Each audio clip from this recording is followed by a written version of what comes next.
I'm going to show you a practice in consistency, and it's called the tea to butter, which means the paint is going to be demonstrated with a different mixture of the ratio of paint to water. This isn't a study in tonal values or light to dark. You don't want to think about it as light to dark. You're thinking about it in how much paint versus water there is. And this is why this is a consistency practice. So I'm going to start with adding lots of water to my palette. And we're going to start with the weakest consistency mix, which is the tea. Now I'm going to take a really tiny amount of blue. You see how that's just moving around really easily? It's really, really thin. There's much more water than there is paint. I'm just going to take a little bit of that, and this is our tea. Now it's very transparent. So if you want a nice transparent amount of paint, use the tea consistency. And this would be lovely for your lighter petals if you're painting flowers, that sort of thing. So then we move on to the coffee, which is a little bit more paint, a little bit richer.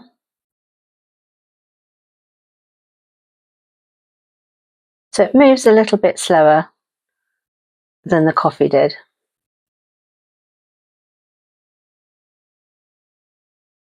Okay. It's a little bit stronger.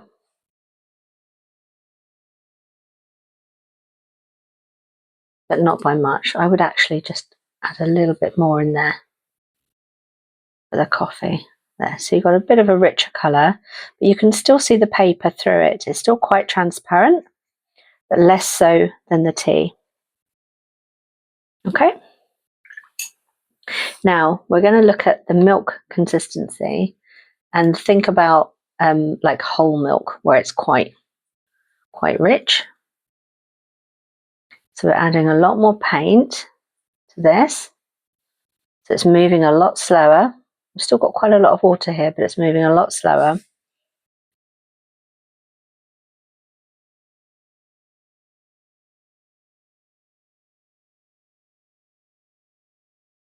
And it's a darker colour. I'm going to do a bit more so it's more pronounced for you. There. Because the opaqueness of this has gone up. So it's less translucent. You can still see, but you've got more paint to water ratio here. And this is your sort of whole milk. So now when we move on to the cream, this is the crossover point here where this is much more water dominant. This is going to be more paint dominant. So instead of adding more paint into my water here, I'm going to start a new amount here.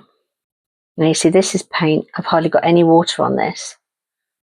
It's moving quite thickly, but it's not running anywhere. If I tip my palette, you can see the watery one will move, but this one won't.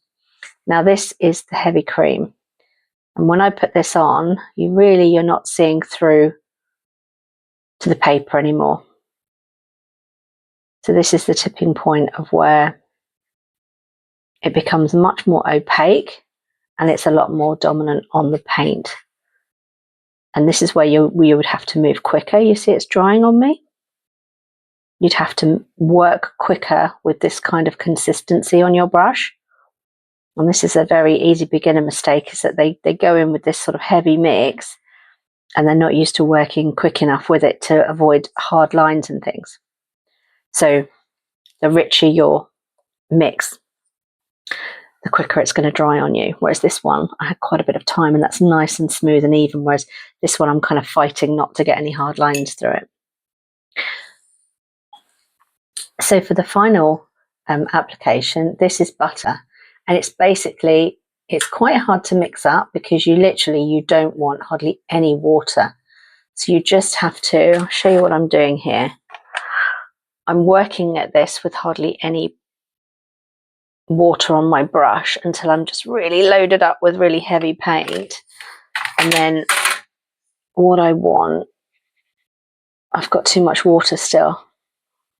See, now it's starting to get like butter. So it's so dry that it's just skipping over the actual surface, and I'm getting this sort of dry brush technique. So yeah, it's like this. See, it's not applying in any kind of smooth application. It's just pure paint with the tiniest amount of water. So those are your 5 different consistencies from tea, coffee, whole milk, heavy cream and butter. And you can use these consistencies in lots of different ways in your watercolour painting. So you can put light layers, and then if you want to darken them, you can then mix stronger consistencies of your paint to water ratio to build up your pictures. So in terms of how you would apply sort of watercolour rules of painting, is we would typically start our painting with the thinnest washes, so the tea or the coffee mixtures, and then you would move on to add in more the milk and the cream for adding more structure and texture into your picture.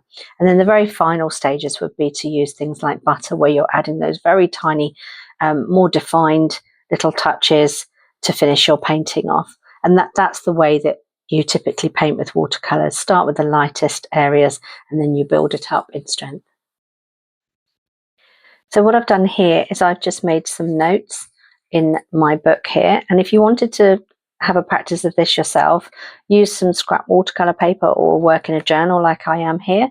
And it's something you can always look back on as you progress with your watercolours.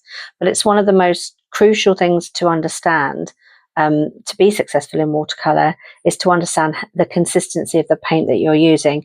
And the more that you practice, and once you've done this, it's something you don't really forget. So whenever you're applying paint, you will think about the colours that you want, and you'll think about the consistency that you're going to need to mix in order to get this effect.